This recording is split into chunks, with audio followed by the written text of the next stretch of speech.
So you address happiness. It's a whole picture. Yeah. It's all connected. I mean, your digestive issues and your anxiety are connected. Mm-hmm. A lot of people in this day and age are walking around not feeling good.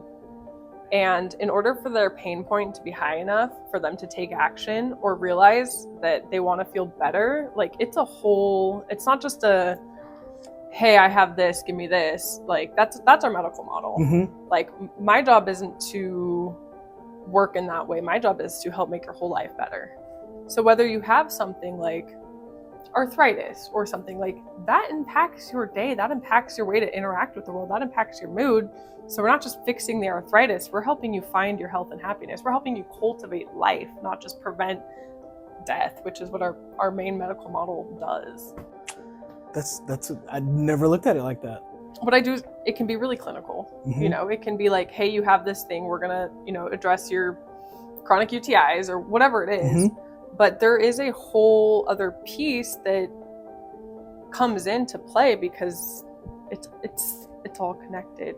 Your moods, the relationships you have, the diseases you have, like it's all just you can't separate them if you want people to feel better.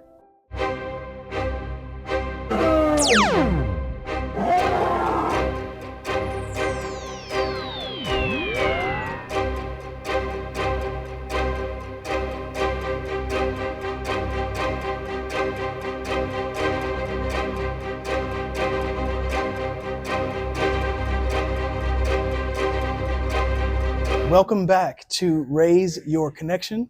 This episode is episode 9. I don't know. I have this thing with numbers. So like the last one was 8 and I was like 8's infinity. Uh-huh. To me, 9 is the highest, I'll take it. Right. So I have with me today, Lila Swanberg. Is that how I say it? Yep. Look at me go. All right. So Lila is, welcome first. Yeah. Thank you for having me. Yes, of course. How are you today? I'm good. I told you earlier, it's a Monday. It's a Monday. It's been a little bit of a funky Monday, but I'm glad to be here. It's been a funky Monday? It's been a little bit of a funky Monday. I'm sorry. It's all good. Let's make it a not funky let's part of Monday, this section right here. Okay. So Lila, she actually has her own business and it's called the Virtual Natural Healing Clinic. Nailed it. I know, it's a little bit of a mouthful. It is. I went a little back and forth on it, but I wanted something that was so clear. Like, you knew exactly what it is I did. So that's where I landed. Okay, so can we ask, or may I ask, why the Virtual Natural Healing Clinic? Because I just told you. I wanted it to be so clear what I offer. So I work virtually, and I do natural healing, and I run a clinic. That's what I wanted to hear. It's all in the words. Yeah. Yep, that's it. Okay. Simple. I did a rebrand. My last name I felt like was unclear and I was doing a lot of explaining and I just wanted it to be, an instant connection that people could understand. You were doing a lot of explaining with your last name. Oh, wasn't it something wellness? It was the Living Wellness Lounge. Living and Wellness Lounge. That could be a yoga studio, that could be a spa, that could be anything, So then they're like, okay, well, there's that. Now what did you do? And it took too much time for recognition of what it was I actually offer. That makes sense when you put it like that. I didn't even think about that. Yeah, hopefully we're getting closer. So you know what I always think about whenever I see you? What? Ashwagandha. I had a feeling you would. I knew. I'm like, Ashwagandha will be coming up. And I just checked a text and somebody was just asking me a question about Ashwagandha. Were they really? Yep. So the reason that's funny is because the first time I met Lila, I met you at the red carpet thing, but then at ThriveCon, when we had a deep conversation, I was like, hey, I'm working out a lot. I'm doing a lot of weights. But I don't want to take steroids or testosterone. Is there a natural testosterone booster? And you were like, ashwagandha. And I was like, hey, Dominica takes that. She eats ashwagandha gummies. Is that bad? This is why we need you. What's going on? Is this like unfiltered conversation? Yes, okay. It's unfiltered. I'm not a fan of the ashwagandha gummies. Okay. Traditionally, ashwagandha has been used for over 5,000 years in Ayurveda, and we've never put it into gummy bears before. So we're taking an extract of the plant, when traditionally we've been using the whole plant.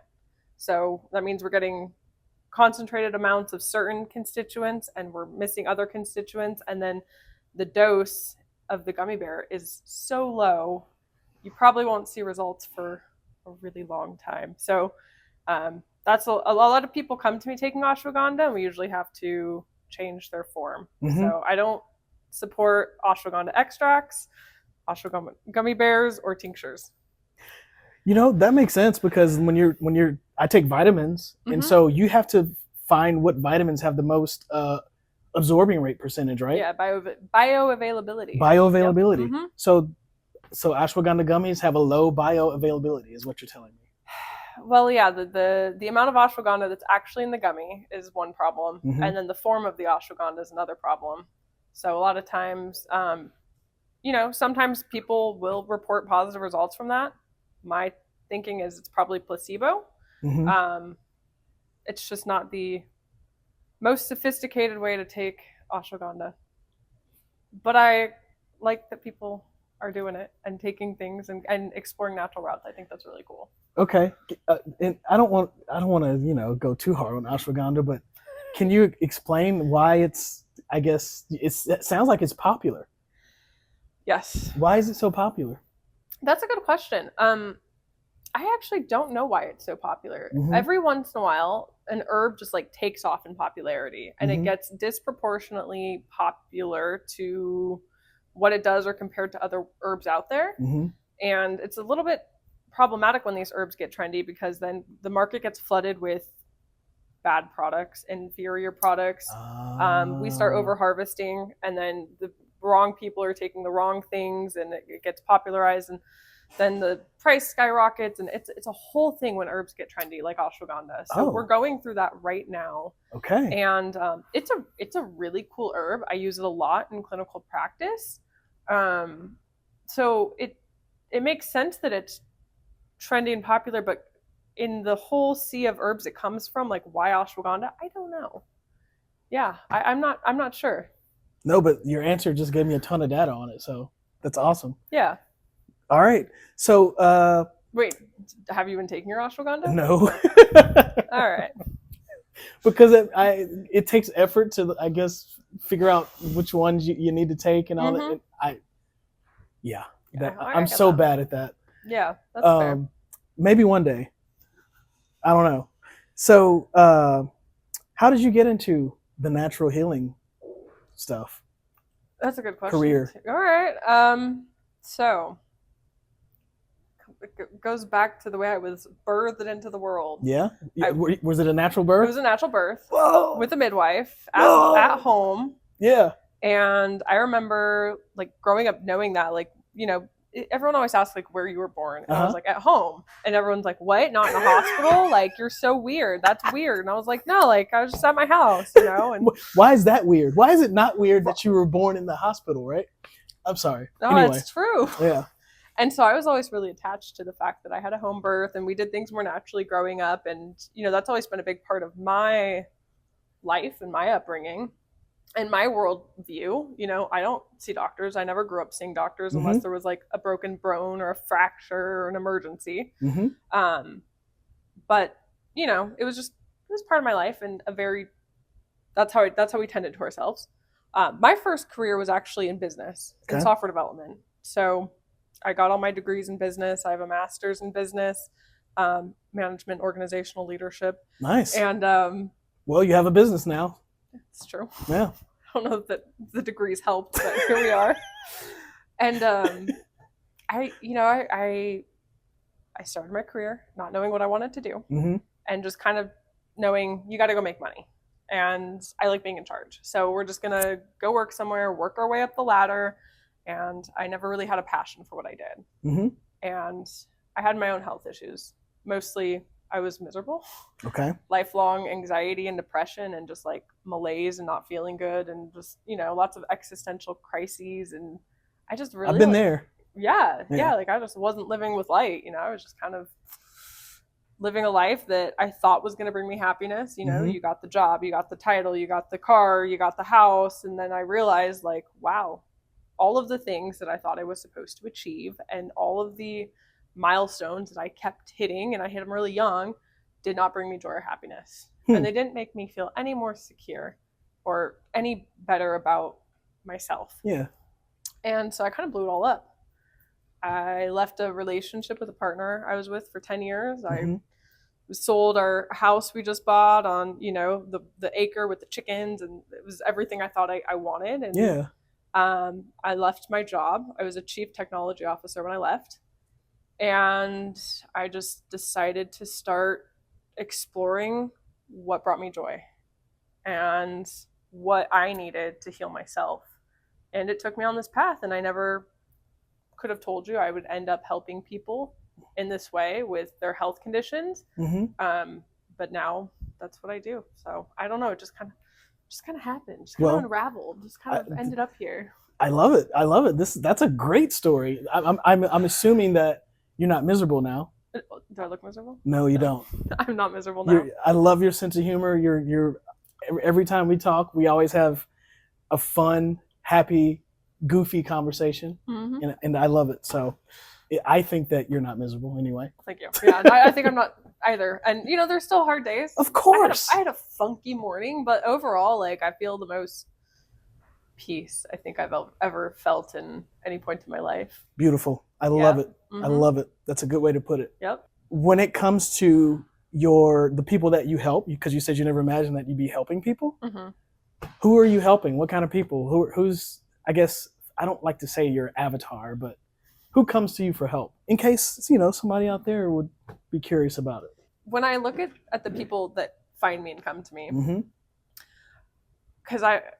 marketing is a whole thing, and marketing's tough. Niching and hyper niching and finding your avatar is, a journey and part of the process. But at the end of the day, my goal is to help people find their health and happiness. Mm-hmm. And so I help people who are not living in health and not living in happiness. And how that manifests are people with chronic issues that they have not been able to find results with elsewhere, whether they're with conventional doctors or they are doing other natural approaches and they're not working. Mm-hmm.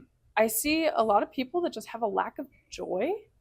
Now that's usually paired with other chronic symptoms, whether they're dealing with chronic pain or chronic fatigue or chronic digestive issues. They're just things that are holding people back from living the life they were meant to live. And so I'll see everything from chronic fatigue. Mm-hmm. That's very common. Mm-hmm. To people who come to me for HPV. So mm-hmm. it's a spectrum. But I think what I realized recently was people are lacking that joy or that piece of themselves that make them feel good and make them able to interact with the world in the way they want to. And I think that's the real driver for seeking help in a way that I help people. That's interesting that you said that, because I was thinking that it was probably mostly on you figure out what the problem is and then, I got something for that. I know something for that. But for you to say, one of the key things you said was their happiness may not be to the level where it needs to be, so you address happiness. It's a whole picture. Yeah. It's all connected. I mean, your digestive issues and your anxiety are connected. Mm-hmm. And most people, sorry to generalize, but a lot of people in this day and age are walking around not feeling good. And in order for their pain point to be high enough for them to take action or realize that they want to feel better, it's not just a, hey, I have this, give me this. That's our medical model. Mm-hmm. My job isn't to work in that way. My job is to help make your whole life better. So whether you have something like arthritis or something that impacts your day, that impacts your way to interact with the world, that impacts your mood. So we're not just fixing the arthritis, we're helping you find your health and happiness. We're helping you cultivate life, not just prevent death, which is what our main medical model does. I never looked at it like that. Oh yeah. That's interesting. Yeah. It's a weird line to walk because what I do is it can be really clinical. Mm-hmm. It can be hey, you have this thing, we're gonna, address your chronic UTIs or whatever it is. Mm-hmm. But there is a whole other piece that comes into play because it's all connected. Your moods, the relationships you have, the diseases you have, it's all just very you can't separate them if you want people to feel better. Absolutely. Yeah. So how do you even address, I guess, somebody's emotional state? How do you even is there like a questionnaire they just go through it and you kind of, all right, according to your chart here, da, da, da, da. How do you address somebody's emotional state? Well, first of all, everybody's unique. So of course, everybody is unique. But what I do is I look at you. I look at you as a person, and I look at where there's excess, where there's deficiency, where things are out of balance, how things are operating in the body. Are they operating as they should? Do we have issues? So, let's say you come to me for anxiety. I'm going to do a whole health intake, and I'm going to ask about all your other health conditions and all these other areas of your life. And I'm going to ask you questions like, do you feel like you run hot or dry, or hot or cold, or dry, or just do you feel too wet? And like these seemingly unrelated questions. I'm going to ask you about your constipation. Like, I'm going to ask things that you wouldn't think are connected, but they are. Yeah. And then I get a whole symptom picture put together, and I look for patterns. And that's my entry point. Ah, okay. You got to find the patterns. Yeah. That's funny because that's something that I kind of see life as, like, or existence or life or however you want to say it. Everything's a pattern. Everything's a pattern. Yep. It's all a big pattern, and it just keeps getting smaller and smaller and smaller from a giant, right?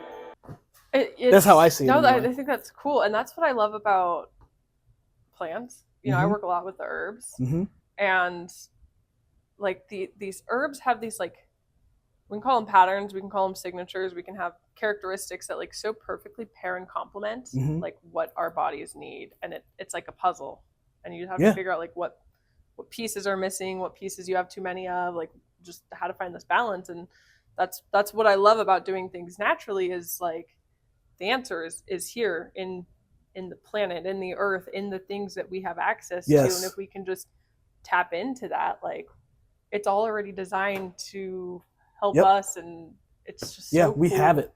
It blows my mind every day. Yeah. Every day. It's awesome. You brought up herb. I remember you did didn't you do like a Facebook or a Instagram poll asking if herb made people think of, what did it make people, what was the first thing they thought of or something? Because I think you were worried about people thinking that you was a pot store or something. If I just tell people I'm an herbalist, I'm a clinical herbalist, they think, or they think I'm like witchy and playing with incense and doing like seances. That's funny. They think like everything but what I am. So I've had to like really play around with how I present myself, because I realize that herbalism has been just like completely wiped out of most people's purview, and we don't see it as something that's like a viable way to treat chronic or even acute health conditions, and it totally is. People have been doing it for, I'm going to say, since the dawn of time. I would think so. I mean, aren't pharmaceutical drugs basically mimicking what plants do that can help you? They go, okay, we know what this does, so we're going to create this chemical compound that does that. And I guess possibly more concentrated. I don't know. So the big difference is a lot of early pharmaceuticals are based on plants. They would take a plant and they would derive like a single constituent. So they would take this one thing this plant did and then concentrate it and then do that in the body. And the big differences between how like plants and pharmaceutical drugs work is plants work in a very holistic way. One plant could have thousands of constituents, and a constituent is like how it acts in the body, basically. And so everything kind of like works together in harmony. It balances things out, and it's just it's this whole picture. And your body gets this whole thing. Your body can decide what to do with it. And it's like food. Yeah. It's like how food has lots of vitamins and minerals and things. It's the same concept. With the drug, you have one active thing that is doing something super hyper specific in the body. So we kind of think of drugs as like bullying the body into doing something, where plants work more in a way that bring balance to the body so the body can correct itself. So it's the difference between like, here, let's give you the resources versus like, we're forcing you to do something. So is that why side effects are so bad when it comes to like the pharmaceutical stuff? You know, like when you see the ad for the pill, and it would say side effects include diarrhea, nausea, headaches, potential death, and you're like, wait a minute, why would I take that? Yeah, I watched something on my sister's Hulu the other day, and it had ads. And I don't usually watch TV, and so I feel like I've been like insulated from the ads that get shown on TV lately. And I was just watching like drug commercial after drug commercial after drug. There's commercial, a lot of them, and it's shocking. It's absolutely like appalling. Like, ask your doctor about, you know, this drug that fights heart disease, and one of its like main side effects is heart failure. Yeah. So how does that work? I wish I knew. I'm like, I feel like I'm the crazy one, and everyone's like gets it, and I don't. But, it ain't just you. I assure you. Yeah, it's because the Western medical model, the one that we've all grown up with here, does not look at the body as a very interconnected organism.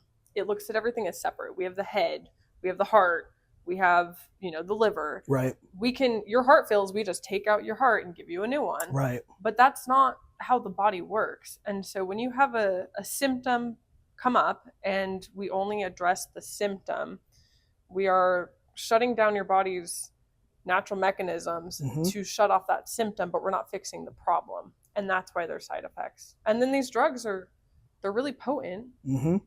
Your liver usually has to deal with them.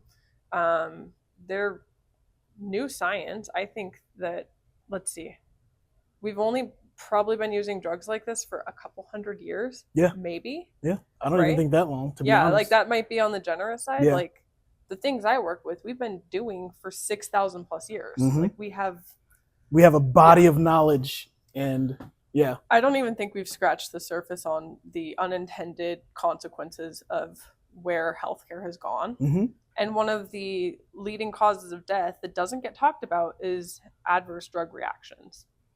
I didn't know that. You did a poll on that recently, didn't you? I did a post, yeah. Yeah, I remember now. I didn't get the answer, so that was the answer. I don't remember specifically what poll. You know, I'm pumping out content. I know you're doing your job. You're putting the content out there. So it's adverse drug side effect. Adverse drug reaction. So adverse drug reaction. I mean, side effects, yes, but also drugs interacting with each other. Yeah, and so okay, I'll let you explain. Oh no, that's it. People get put on multiple drugs and they interact, or there's side effects, and it's a leading cause of death in our first world, highly developed, cutting edge country. So the drugs get into your body and they go, oh, wait a minute, what are you doing here? What are you doing here? And something happens and the person dies. I think that's exactly how it happens. Holy moly. Sorry, it's not funny, but that's my brain. No, I know the way I say it is retarded, but yeah. I'm stupid, so. Well, and it's really interesting because, sorry, I'm like, this is my, I love geeking out on this stuff. Let's geek out. Let's go. The system is broken and people have to know. I think more and more people every day are waking up to that fact. I think so too. But sometimes I'm out in the world and I'm like, I'm living in a bubble. You know, you might be. I do. I live in a bubble. Well, so the interesting thing is, when a medication's prescribed, the compliance rate's like 70%. When 2 medications are prescribed, the compliance rate drops drastically. So the more medications somebody's on, the less compliant they're actually taking them. And if everybody took the amount of prescribed medications they were supposed to, these numbers would be way worse than they are, which is just mind-boggling. Holy moly. Oh, and then you have the issue of, you can go buy things over the counter, right? Yeah. Like you can go buy ibuprofen all day long. Yep. Nobody thinks there's a problem with ibuprofen because you can go buy it so casually. Well, can it cause ulcers or something? Or? It can cause organ failure. Like, I mean, like it can increase your rate for heart attack. It can be an extreme burden on your liver. It can totally mess up your digestive system, which is going to lead to all these other unintended consequences and side effects. But we so casually have accepted that this is okay because you can just go buy it. And it's what everybody is doing. Nobody stops to ask, what am I putting in my body and what is it doing? You know, I've always been a weirdo. I guess he's just different. I've never... People who know me, they know that.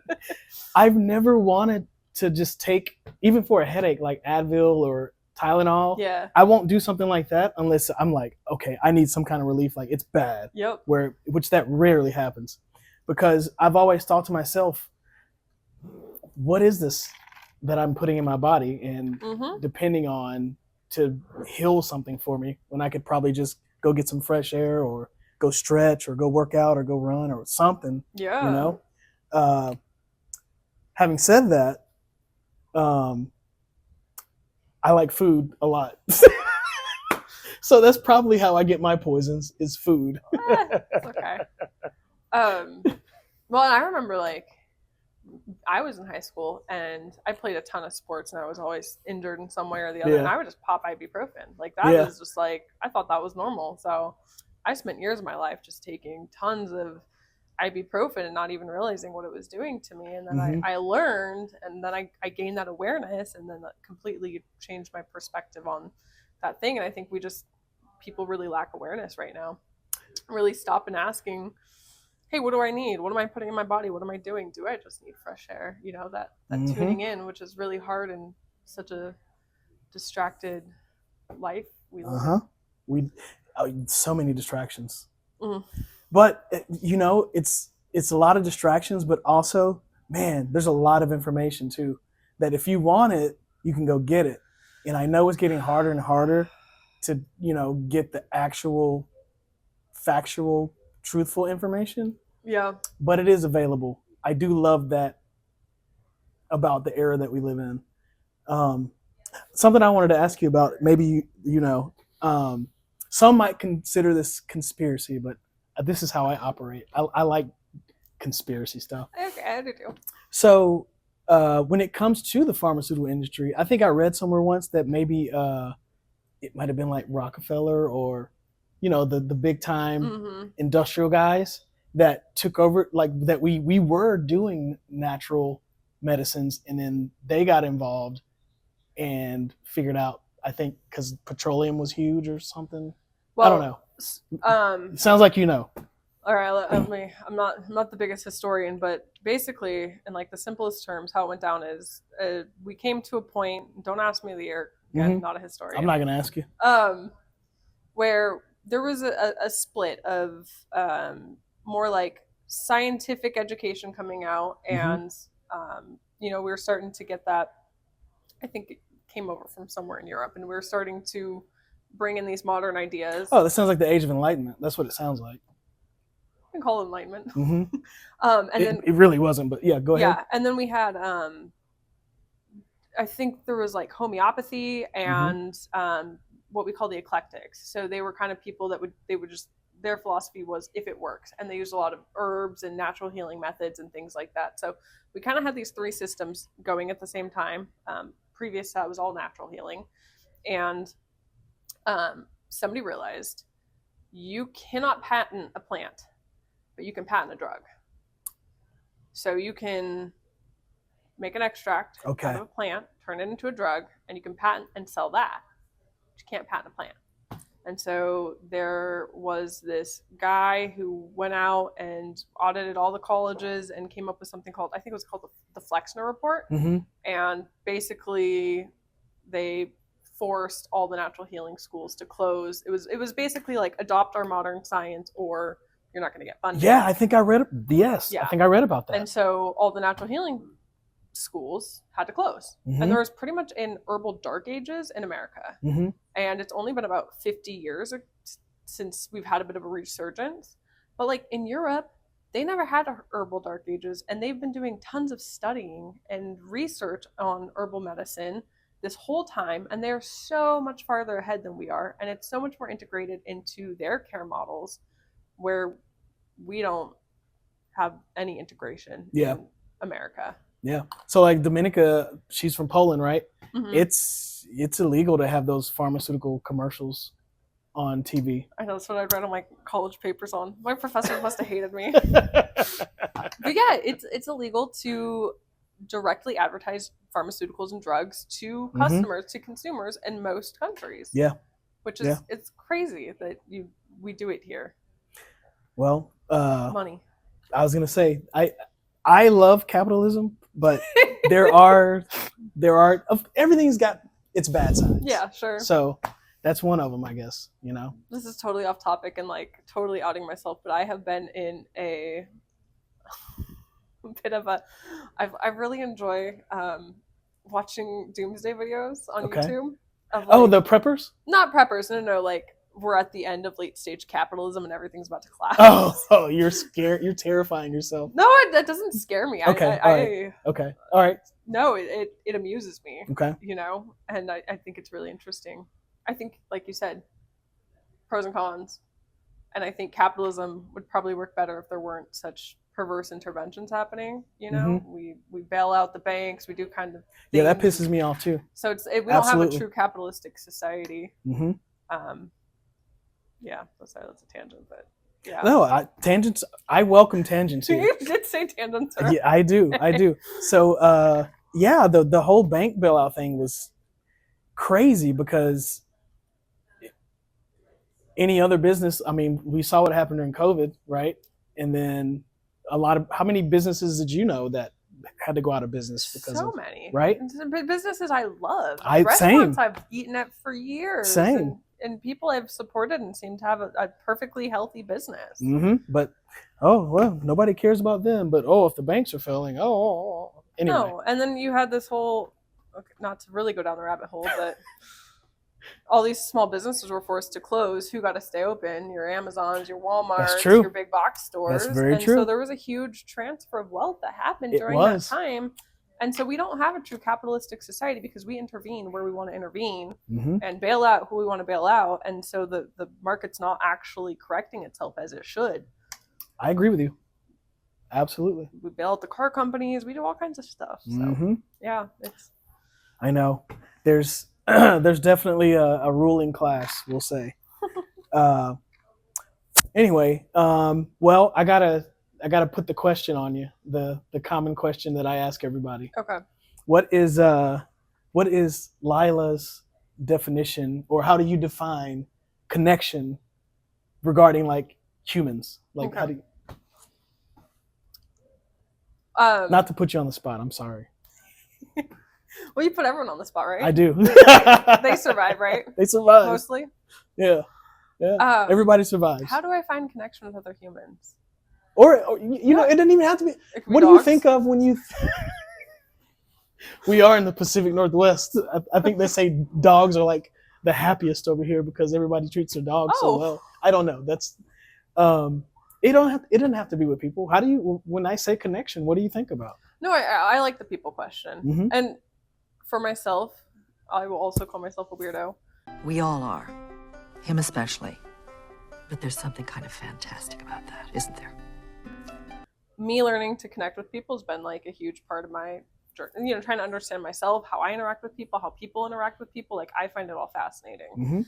And what I think is like true connection is when two people can be together and like lay down their masks. Yeah. And just be so present that they're not trying to perform, that I'm not trying to be who you want me to be. You're not trying to be who I want you to be. You're not worried about all the things that could go wrong. You're not worried about all the, to-do lists and tasks, but you were just here and I am just here and we are in the same moment together. And that is connection. That is well put. And I love it. You're so right. There's something to be said about whenever you're hanging out with somebody or having a conversation with somebody and you just, for lack of a better word, the vulnerability is there and you talk about whatever you want to talk about and you feel like you can talk about it with that person. And it's like, it's vulnerable, but it's also like strength.